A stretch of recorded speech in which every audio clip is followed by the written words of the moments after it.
Hello student, स्वागत है आप सभी का एक बार फिर से हमारे इस ऑफिशियल यूट्यूब चैनल में जिसका नाम है एसोल सॉल्यूशन। मैं चंदन कुमार हाजिर हूँ आप सभी के सामने अपनी एक और नई वीडियो के साथ। सो गाइस, आज की इस नई वीडियो में हम बात करेंगे स्वतंत्रता के बारे में। आज की नई वीडियो मोस्ट इम्पॉर्टेंट रहने वाली है उन सभी स्टूडेंट्स के लिए जो भाई राजनीतिक सिद्धांत के विषय को पढ़ रहे हैं, यानी चाहे वो मास्टर्स में स्पेशली इग्नू के जो स्टूडेंट्स हैं, मास्टर ऑफ पॉलिटिकल साइंस, या फिर वे सभी स्टूडेंट्स जो एसओएल में, एनसी वेब में या फिर देश की किसी भी यूनिवर्सिटी में पढ़ते हैं। बस उनको राजनीतिक सिद्धांत का सब्जेक्ट पढ़ना है, चाहे एमपीएस 001 हो या जो भी आपके सब्जेक्ट कोड है। तो भाई आप सभी के लिए ये वीडियो बहुत इंपॉर्टेंट है। आज हम बात करेंगे स्वतंत्रता क्या है, स्वतंत्रता क्या नहीं।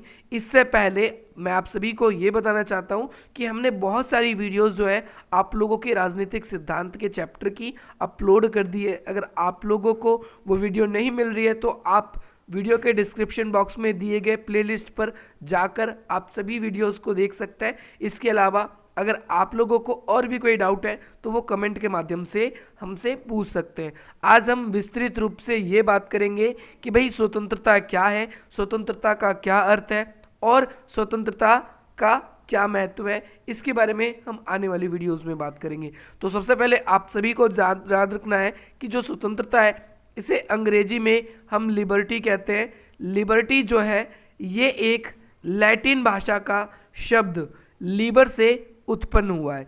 याद रखना है कि भाई स्वतंत्रता जो है इसे अंग्रेजी में हम लिबर्टी कहते हैं। लिबर्टी जो शब्द है ये किस भाषा से उत्पन्न हुआ है, तो भाई ये लैटिन या फिर आप ग्रीक भाषा बोल सकते हो। इस भाषा का शब्द जो लिबर शब्द है इससे उत्पन्न हुआ है। इसका मतलब क्या होता है, लीवर शब्द का मतलब क्या होता है, तो भाई लीवर शब्द का मतलब होता है मुक्ति या बंधनों का अभाव।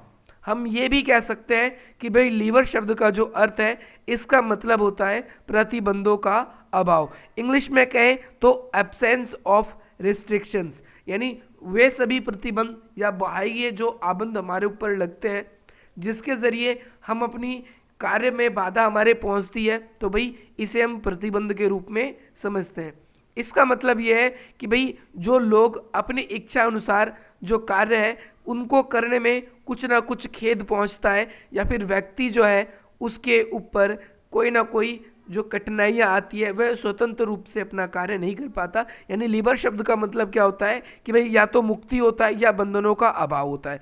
अभाव का मतलब यह है कि भाई उस पर बंधन होते हैं पर नाम मात्र होते हैं। ये बंधन तभी सामने आते हैं जब आपकी स्वतंत्रता की वजह से या आपके क्रियाकलापों की वजह से किसी सेकंड पर्सन, किसी दूसरे व्यक्ति की स्वतंत्रता भंग होती है, तभी ये रिस्ट्रिक्शंस ये आती हैं। नहीं तो हम ये जानते हैं कि जो लिबर शब्द है इसका मतलब होता है मुक्ति, यानी इस व्यक्ति पर या व्यक्ति विशेष पर एब्सेंस ऑफ रिस्ट्रिक्शन, प्रतिबंध का अभाव रहेगा। इसमें व्यक्ति जो होगा वो अपनी इच्छा अनुसार कार्य कर सकता है। बस वास्तव में स्वतंत्रता की अगर हम देखें ये अवधारणा तो ये थोड़ी सी हमें भ्रमपूर्वक लगती है। तो हम भ्रमपूर्वक का मतलब होता है कि मतलब जैसा होता है वैसा असलियत में ऐसा नहीं है। तो हम स्वतंत्रता को और आसान मेथड से समझने का प्रयास करेंगे।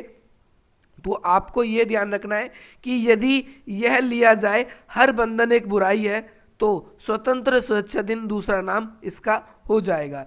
इस शब्द को अगर हम आसान शब्दों में कहें तो किसी भी समाज में जो भी मनुष्य रहता है, चाहे वो नर है या नारी, यानी कोई भी व्यक्ति जो किसी एक समाज में रहता है वो उसे पूरी तरीके से हम स्वतंत्र नहीं छोड़ सकते, हम उसे पूरी तरीके से आज़ाद नहीं छोड़ सकते। क्योंकि कई बार हम ऐसा देखते हैं कि आपके क्रियाकलापों की वजह से दूसरे व्यक्तियों की जो स्वतंत्रता होती है वो भंग होती है।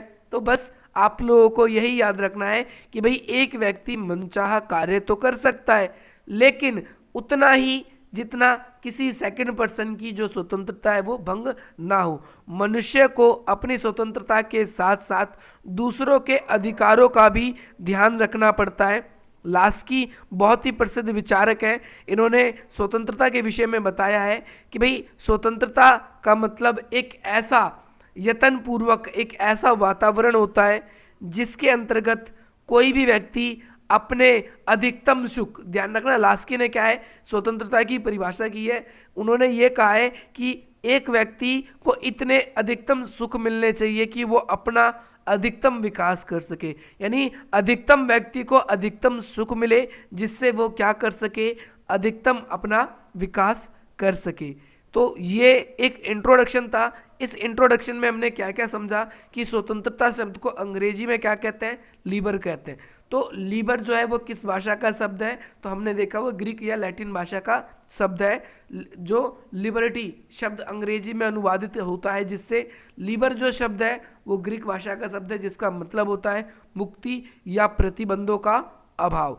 अब आप लोगों के एग्जाम में आता है सबसे इंपॉर्टेंट क्वेश्चन जो बार बार ही आता है, स्वतंत्रता की या तो आपसे सकारात्मक अवधारणा पूछी जाएगी या फिर स्वतंत्रता की आपसे नकारात्मक अवधारणा पूछी जाएगी। तो भाई स्वतंत्रता की नकारात्मक और सकारात्मक अवधारणा ये अलग अलग तरह के जो विद्वान रहे उन्होंने अपने अनुचित ढंग से या उचित ढंग से अपने अपने अनुसार इसको परिभाषित करने की कोशिश करी है। और अलग अलग समय में अलग अलग विचारक लगातार ऐसे उत्पन्न हुए हैं जिन्होंने स्वतंत्रता की सकारात्मक और नकारात्मक दोनों अवधारणाओं को स्पष्ट किया है। यहाँ पर हम डीप से बात तो नहीं कर पाएंगे स्वतंत्रता की सकारात्मक और नकारात्मक अवधारणा की, बट इसी वीडियो में आप लोगों को हम ये ज़रूर समझाएंगे, क्योंकि ये काफ़ी बड़ा नोट्स है जो आप लोगों को मैं सिंपल एक वीडियो में सिर्फ नकारात्मक भी नहीं करवा पाऊंगा, क्योंकि इतना बड़ा ये टॉपिक बन जाता है और मैं थोड़ा सा तेज़ी से बोलकर आप लोगों को पढ़ाता हूं तो गला भी सूखता है। इसीलिए यहाँ पर मैं आप लोगों के लिए ये ज़रूर करूँगा कि भाई स्वतंत्रता की जो नकारात्मक अवधारणा है इसका अर्थ अच्छे से स्पष्ट कर दूं, और स्वतंत्रता की जो सकारात्मक अवधारणा है इसका जो अर्थ स्पष्ट रूप से स्पष्ट कर दूं। तो स्वतंत्रता की जो नकारात्मक अवधारणा है इसका मतलब होता है एक व्यक्ति विशेष पे बिल्कुल भी सरकार के द्वारा या समाज के किसी भी व्यक्ति के द्वारा किसी भी प्रकार का कोई प्रतिबंध नहीं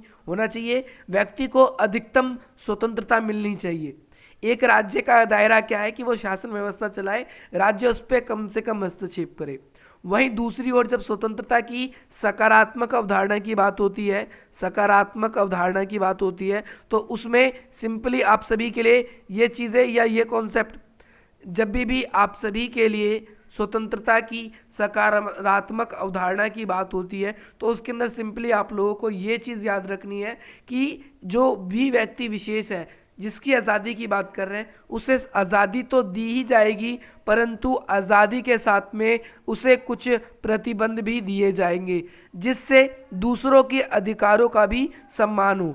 अगर हम व्यक्ति को पूरी स्वतंत्रता दे देंगे तो वो एक पशु की श्रेणी में आ जाएगा, वो जो मन करे वो कुछ भी करेगा। जैसे फॉर एग्जांपल के तौर पे मैं आपको एग्जांपल देता हूँ, अगर मुझे स्वतंत्रता का अधिकार है तो मैं किसी के घर में नहीं घूम सकता, किसी को कुछ भी अपशब्द नहीं बोल सकता, या फिर किसी भी व्यक्ति की स्वतंत्रता या पारिवारिक मामले निजी मामले में दखल अंदाजी नहीं कर सकता। तो ये कॉमन से डिफरेंस है जो स्वतंत्रता की सकारात्मक और नकारात्मक अवधारणा के बारे में। अगर आप लोगों को ये वीडियो पसंद आए या आप लोगों का कोई भी सुझाव है तो आप हमें कमेंट के माध्यम से बता सकते हैं। वीडियो को लाइक करें, अधिक से अधिक मित्रों तक शेयर करें और हमारे चैनल को सब्सक्राइब करना बिल्कुल भी ना भूलें, क्योंकि इसी प्रकार की इंटरेस्टिंग और मज़ेदार वीडियोस आप लोगों के लिए जल्द से जल्द और ज़्यादा से ज़्यादा आती रहेगी।